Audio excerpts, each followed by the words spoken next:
Networks are still shut down. Also, some reports that the offices of the opposition Movement for Democratic Change in Harare have been set alight. This follows those angry protests against the decision by the Zimbabwean government to more than double fuel prices.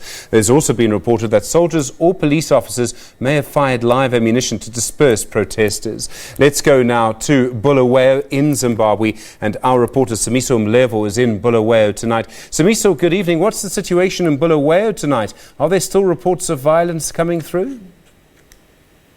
Good evening. Okay.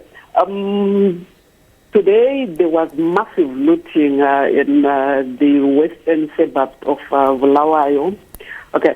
From 10 a.m., a group of unknown people visited the local shopping center and broke open the shops and encouraged residents to loot. They moved from one shopping center to the other. I think they did that to about 4 shopping centers in an area called Nketa. That was Nketa 6, Gamini, Nketa 9, and Nketa 7. Have they said why they've been on this looting spree in Zimbabwe? Is it possible to speak to the people who are doing this? Okay. The residents generally are saying they are disgruntled. President Mnangagwa is not taking action regarding fixing the economic situation in the country.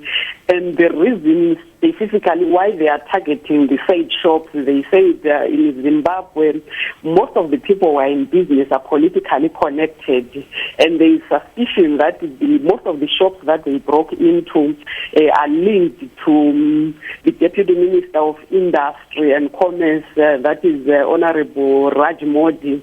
Around 7 p.m., they were actually threatening to go to an area called Bellevue, where they say they want to go direct to his shop.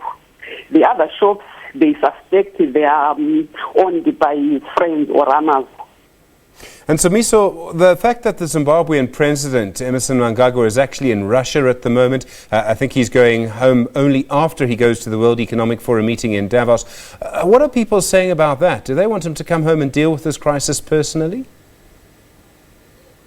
Well, people think President Mnangagwa is indifferent to the economic situation. I mean, primarily because of the protests. He actually raised the price of fuel from $1.32, $1.38 to $3.31 and waved people goodbye. I mean, he didn't care what the people were thinking. On top of that, he actually ordered businesses not to increase prices. But look, when you raise the price of fuel, this thing has got a ripple effect because business people need to transport their stuff to the shops, and they will eventually increase the price of commodities in the shops. So people are generally disgruntled about the economic situation, but what at the most is the increase in the price and the subsequent travel by the president. I would imagine. So there is no hope that the president will abandon his trip and come and address the situation in the country. So, Miso, I imagine the next question is there any possibility at all that the Zimbabwean government might actually backtrack, that it might actually lower the price of fuel again, or was that simply impossible for them to do for various reasons? As things stand, I mean, I wouldn't want to speculate, but we are adopting a wait-and-see attitude. I think what would be probable for them to do is to do away with the bond note. It's impossible for them to say we are going to lower the price of fuel because fuel is not there in Zimbabwe. Even if they lower the price of fuel, that is not going to address the fuel situation in the country. We are faced with a very tough situation. But again, what makes the fuel situation difficult in the country is that we do not have foreign currency.